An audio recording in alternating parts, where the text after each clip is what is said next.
मैं कंचन सिन्हा कक्षा 9वीं ब की छात्रा आज आपके सामने एक कहानी प्रस्तुत करने जा रही हूँ जिसका शीर्षक जिद है, जिसे माननीय श्री अनिल कुमार गुप्ता जी ने लिखा है। शहर में रहते हुए भी नेहा जद्दोजहद की ज़िंदगी जी रही थी। घर में माता पिता के अलावा एक भाई पंकज भी है। नेहा के पिता सरकारी नौकरी करते हैं, शहर की तहसील में लिपिक के पद पर। शहर में रहने के बावजूद वे नेहा की पढ़ाई स्कूल के ख़त्म होने के बाद बंद करना चाहते थे।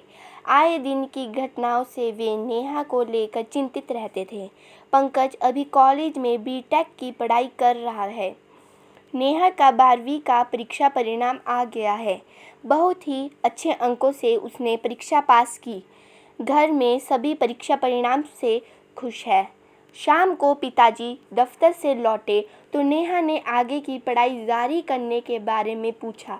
जवाब मिला कि घर के कामकाज सीखो, आगे पढ़ने की ज़रूरत नहीं। नेहा यह सब सुन तनाव में आ गई।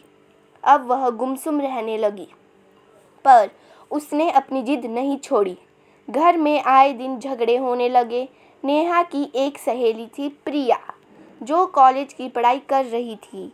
एक दिन उसने भी नेहा और उसके घर वालों से नेहा की पढ़ाई के बारे में बात की, किंतु परिणाम वही शून्य। 1 साल बीत गया। नेहा अब 18 वर्ष की हो गई थी। उसके पिता उसके लिए एक वर की खोज में लग गए।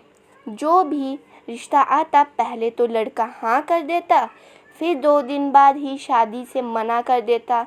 यह सिलसिला चलता रहा। घर वाले परेशान हो गए कि आखिर बात क्या है कि लड़के वाले शादी के लिए हाँ नहीं करते। उनके कुछ भी समझ में नहीं आ रहा था।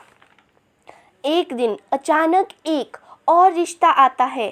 रोशन, जिसका अपना एक कंप्यूटर परीक्षण केंद्र है, वह नेहा को देखने आता है, पर शादी 2 साल बाद करने की बात कहता है। नेहा के माता पिता सोचते हैं कि एक ढंग का रिश्ता आया, वो भी 2 साल बाद की बात कर रहा है। बढ़त कोशिश के बाद पता चलता है कि नेहा और उसकी सहेली प्रिया दोनों ने एक योजना बनाई थी कि जो भी लड़का नेहा को देखने आएगा, उसे नेहा की जिद के बारे में सूचना दे दी जाएगी। ज़्यादातर रिश्ते इसलिए टूट गए कि लड़की आगे पढ़ना चाहती है। एक बार रोशन को भी नेहा की जिद के बारे में बता दिया गया। रोशन ने भी ऐलान कर दिया कि नेहा उसके ही कंप्यूटर सेंटर में अपनी आगे की पढ़ाई पूरी करेगी और बाद में शादी। रोशन और नेहा की जिद के आगे नेहा के माता पिता झुक गए। नेहा ने अपनी पढ़ाई पूरी की, उसके बाद शादी। आज नेहा अपने पति के साथ कंधे से कंधा मिलाकर कंप्यूटर सेंटर चला रही है और बच्चों को कंप्यूटर की परीक्षा भी दे रही है। यह नेहा की जिद का परिणाम है, जिसने उसे यह मुकाम दिलाया। धन्यवाद।